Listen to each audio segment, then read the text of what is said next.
স্মৃতি ফিরে পেয়ে চৌধুরী বাড়িতে এসেই রুডির মুখোমুখি হলো রূপা। হ্যাঁ বন্ধুরা, এমনটাই হতে চলেছে অনুরাগের ছোঁয়ার পরবর্তী পর্বে। রুডি ও রিতম চক্রান্ত করেই চৌধুরী বাড়িতে আসে যেন সুদীপা ও আদিত্য কাছাকাছি না আসতে পারে তাদের মাঝখানে আরো বড় ঝামেলা তৈরি করার জন্য। তাদেরকে আলাদা করার কোনো উপায়, কোনো সুযোগ তারা ছাড়তে রাজি হয় না। সেখানে এসে যখন দেখতে পায় সুদীপা আদিত্যকে সমস্ত কিছু বলে দেবে, ঠিক সেই মুহূর্তেই রুডি ও রিতম চৌধুরী বাড়িতে প্রবেশ করে এবং সমস্তটাই আটকে দেয়। তখনই রিতমকে দেখে আদিত্য ক্ষিপ্ত হয়ে যায়। এটা খুব ভালোভাবেই সুদীপা বুঝতে পারে।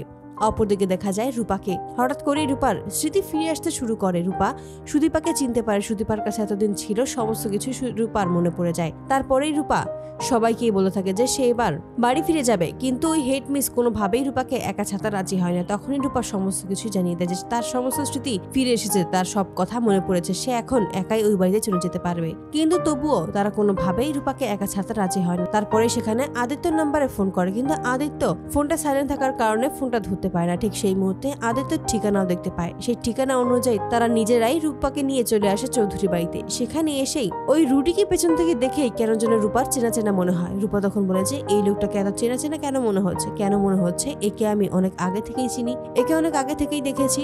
অপরদিকে রুডি ও রিতমের সাথে যখন সুদীপা কথা বলতে থাকে, ঠিক সেই মুহূর্তেই দরজার দিকে তাকাতেই রূপাকে দেখতে পায় এবং খুব খুশি হয়ে যায় সুদীপা। জড়িয়ে ধরে গিয়ে রূপাকে। রূপাও তখন চিনতে পারে এটাই তার মেয়ে সুদীপা, কারণ অবিকল সে তো তার মায়ের মতো দেখতেই হয়েছে। ঠিক সেই মুহূর্তে সকলেই যখন দরজার দিকে তাকায়, ঠিক সেই মুহূর্তে রূপাকে দেখেই চমকে যায় রুডি আর বলে যে এই রূপাও এখনো বেঁচে আছে। তবে যাই হয়ে যাক না কেন, এবার ওই সেনগুপ্ত পরিবার সবাইকেই শেষ করতে হবে, একে একে সবাইকেই খুঁজে বের করতে হবে। এবার আমি এমন ভাবে ফিরে এসেছি, আমাকে কেউ আর পরাজয় করতে পারবে না, এবার আমি জয়ী হবই। এই সমস্ত কথা ভাবে ঠিক সেই মুহূর্তে রূপা রুডিকে দেখতে পায় এবং চিৎকার করে ওঠে এবং রুডির মুখোমুখি এসে দাঁড়ায় রূপা আর বলে যে তোর সাহস কি করে হয় শয়তান, তুই আবারও এই বাড়িতে ফিরে এসেছিস, আমি তোকে ছাড়বো না, এবার আমি তোকে উচিত শিক্ষা দেব।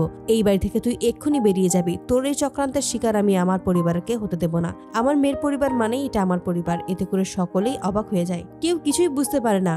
আর এভাবেই রুডির সমস্ত চক্রান্ত সকলের সামনেই তুলে ধরে রূপা। তো বন্ধুরা, তোমরা এটাই তো চাও যেন এবার এভাবেই স্মৃতি ফিরে পেয়ে চৌধুরী বাড়িতে এসেই যেন রুডির মুখোমুখি হয় রূপা এবং রূপা রুডিকে যেন শাসিয়ে দেয়। তোমাদের মতামত অবশ্যই জানতে ভুলো না। ভিডিওটি ভালো লাগলে অবশ্যই এই চ্যানেলটি সাবস্ক্রাইব করে পাশেই থেকো। ধন্যবাদ।